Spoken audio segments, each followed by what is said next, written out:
अमित उनियाल जी कह रहे हैं, एआई से पूछा कि परिवर्तन प्रकृति का नियम है तो फिर कैसा सुख और कैसा दुख?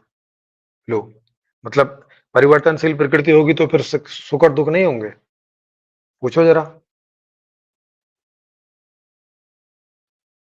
भाई सुख और दुख परिवर्तनशील ही है ना, तो क्यों नहीं हो सकते? अब देखो, ये अपने आप से नहीं पूछ रहे हैं, मतलब ये अरे एआई से दूसरों के बारे में पूछो तो समझ में आता है, ये तो खुद से ही पूछ सकते हो। आपको देखो, प्रकृति परिवर्तनशील है कि नहीं आपको चारों तरफ दिख रही है, हाँ परिवर्तन हो रही है। इसको पूछने की क्या जरूरत है? आपको सुख दुख हो रहे हैं कि नहीं, हाँ हो रहे हैं।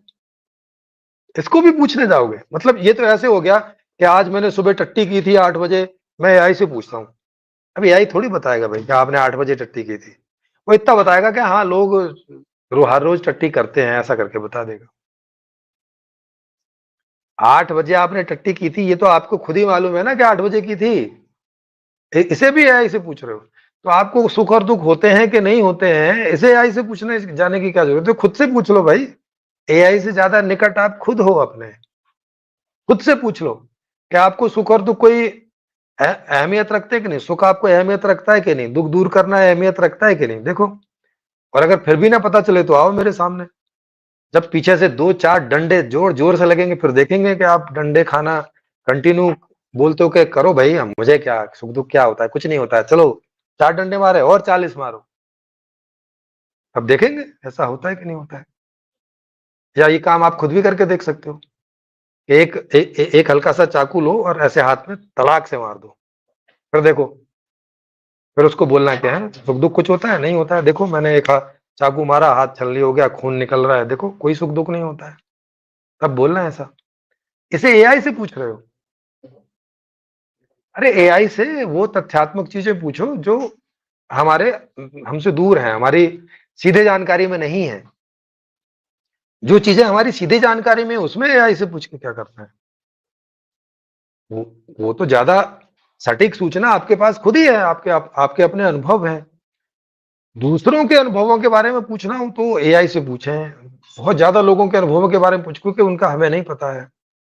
तो वो सब लोग इंटरनेट पे अ, अपनी बातें लिखते रहते हैं, तो वहां से ये उठा के औरों के बारे में बता सकता है, तो हमें पता चलेगा कि अच्छा, जैसे अनुभव हमें हो रहे हैं वैसे ही औरों को भी हो रहे हैं क्या, मोटा मोटा कुछ करके।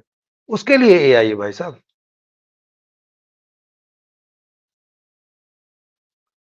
अशोक। को सादर नमस्ते।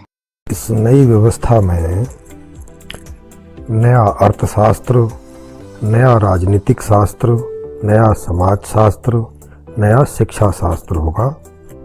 नया अर्थशास्त्र में नई मांग नीति, नई उत्पादन नीति, नई आपूर्ति नीति होगी। नई न्यायकारी व्यवस्था को विस्तार से समझने के लिए मेरी लिखी पुस्तक संपूर्ण समाधान को फ्री में डाउनलोड करके पढ़ सकते हैं। इसमें सही अर्थशास्त्र सहित सारी व्यवस्था को विस्तार से समझाया गया है।